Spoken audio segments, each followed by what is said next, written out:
di ba ito pong kalsada na ito is public road? Opo, public road po. Meron nagbibigay ng ticket? Meron daw po. Ito, may naniningil daw po. Actually, kung ito yung one-side parking at kung kinakailangan talaga na ito ay pakinabangan ng kahit na sino at ito ay may magbabayad ng mga parking para din sa one-side parking, ito ay dapat bigyan ng tamang resibo at dapat ito pasok sa lokal na pamahalaan o maging sa pamahalaan ng barangay o kung saan man. Hindi sa resibo o pera ng babayaran ng kahit na sino. Hindi lang namin inabot. Kung inabot namin, talagang uhulihin namin, kakasuhan natin. No? Hindi naman tama yun. Pero kaya lang, syempre, hindi namin inabot. Ito ay magandang loob lang, isang kinikita natin na sinabi niya na bayad po kami dahil buwan-buwan po ito yung binabayad at may date pa nga po ito. Ayan, 7/21/2025. So, ibig sabihin, July 21, kababayad lang niya. Hanggang ngayong August 21 siguro, bayad siya. Tapos tinikita natin siya. Kawawa din naman, kaya lang wala naman kami magagawa. We're just following an order.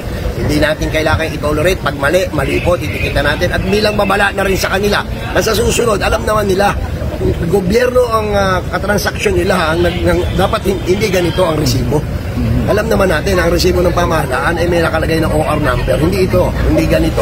So nakakalungkot at nagpapasalamat kami din sa mga OWA at sila po mismo ay nakipag-ugnayan sa amin. At sabi nga nila na meron silang meeting kay Kapitan bukas at siguro maaaring kapanayamin nyo sila, pero sa amin po sa parte ng lokal na pamahalaan, kaya lamang po kami nagpunta rito para aksyonan yung lumalalang problema na itong mga parking, illegal parking dito ay ginagamit ng mga masasamang loob para pagkakitaan na hindi naman dapat. Dahil pag may nangyari dito, nakarna po, may nasira dito, hindi naman nila pananagutan. Ibig sabihin dahil sa bong yan na pagtitikit na ginagawa na yan, illegal. Opo, illegal po ito, automatic po, ito, illegal to kasi hindi po ganito ang resibo ng pamahalaang lungsod ng Pasig, maging ang pamahalaang barangay. Hindi po, iisa lang po, the uniform po ng OR natin. So malamang po, kaya nga hindi lamang dito natatapos ito, paiimbestigahan po namin to, ibabato namin ang info na ito sa TPMO, sa Traffic Parking and Management Office, as well as sa amin po sa Peace and Order Department. So actionan po natin to. So ngayon po, makikipag-ugnayan muna kami muli sa ating barangay para makasama rin namin sa usapin yung ating mga taga-HOA na ang alensya kanila na sila talaga yung binigyan ng authority na mamahala na yung mga papark po dito yung mga member po nung HOA nila na mga nasa inner street na naka-obstruct yung mga parking kaya pinayagan sila ng one-side parking. Okay, nakakalungkot, 3,000 isang buwan, mahigit 18 sasakyan ang nagpapark dito. Pero ang pagkakaalam ko po, simula nung ako ay naupo sa action line, ang clearing operation sa Manggaan, ito lang po ang may one-side parking. Napalagyan lang ito nung nagkaroon ng bagyo, tumaas yung mga tubig sa mga loob-loob, hindi makapag-park to. Pinabayaan muna namin mag-park to hanggang sumabside. And ginawa naman, sinamantala naman ng mga masasamang loob na naningil. So hindi naman tayo babae na gano'n, kaya nakipag-ugnayan ako agad kay Captain sa tulong ng kanyang admin na si Admin Weng. No, kaya inoperate namin agad ito. So hindi naman kami nakita niyo, wala naman kami tinowing, wala kaming ginawa, pero tinikitan lang namin yung mga naka-parking kasi malaking signage ng illegally parked vehicle, naka-illegal parking, ang laki ng sign. Ang talagang one side dito, ito lang. Kaya nga ngayon itutuloy namin yung pakikipag-ugnayan sa barangay at kung sakali talaga na ito ay walang parking dito sa kanan, pag ito'y kinabukasan, balikan namin ito, ipatutowing na namin sabay-sabay ito. Katulad dyan, andito yung HOA na nakakasakop dito, sinasabi nila na yung mga nakaparada dito ay hindi mga taga rito. So, nakikipark lang sa mga ibang lugar, siguro walang parking, no? Kaya kinakailangan ito maimbestigahan ng ating lokal na barangay at natutulong naman ang lokal na pamahalaan ng Pasig. Inform ko din kaagad si Colonel De Dios, yung aming hepe ng TPMO, no? Sa peace and order po, sa clearing operation, ako naman po, tsaka si Colonel De Dios din, pero sisiguraduhin namin na magkakaroon po ng joint effort sa clearing operation na ito para hindi po kami magkamali. Okay po, maraming salamat po. Thank you very much. Nakuha niyo pa. Sir, dali naman.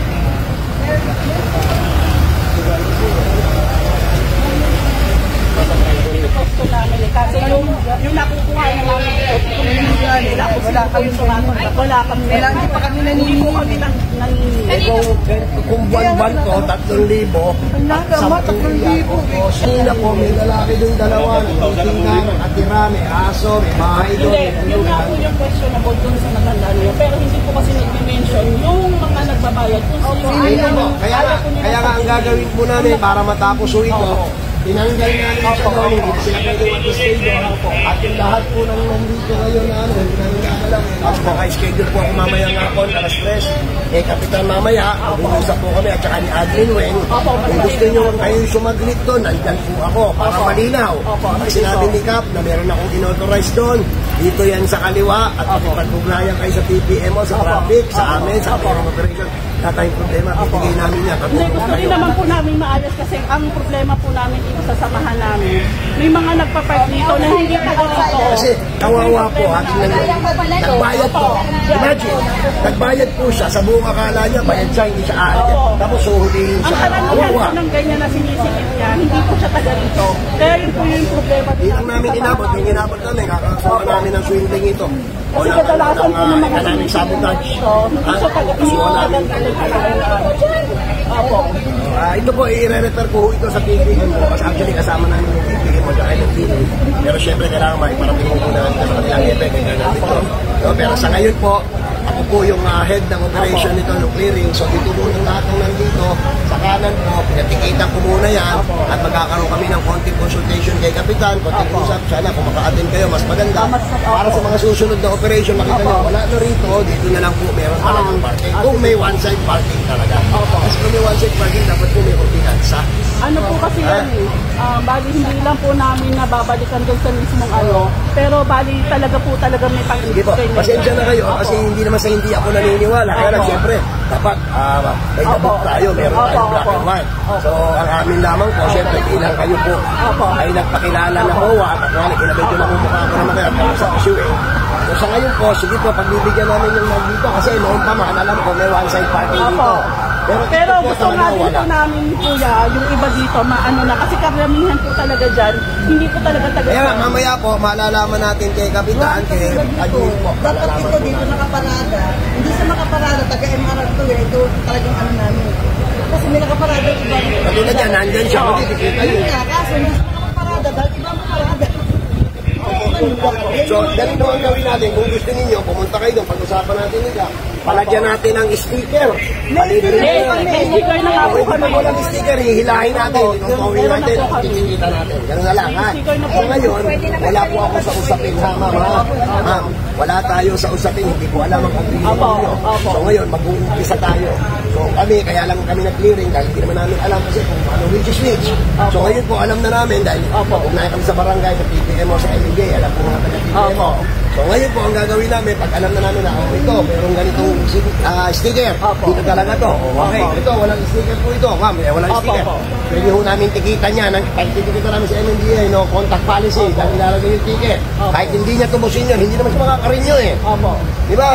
So, ganun ho ang gagawin natin. Or much better, mas maganda kung i-tark lamp natin.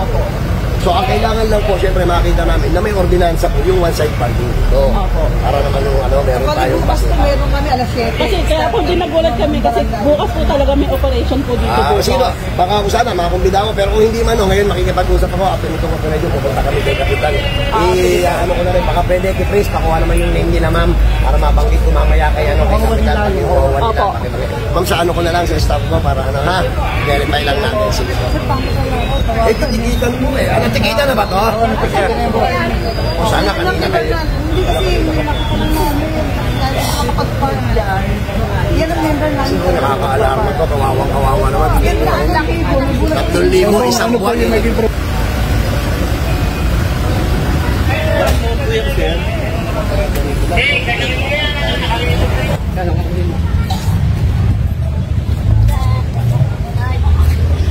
Lagi ka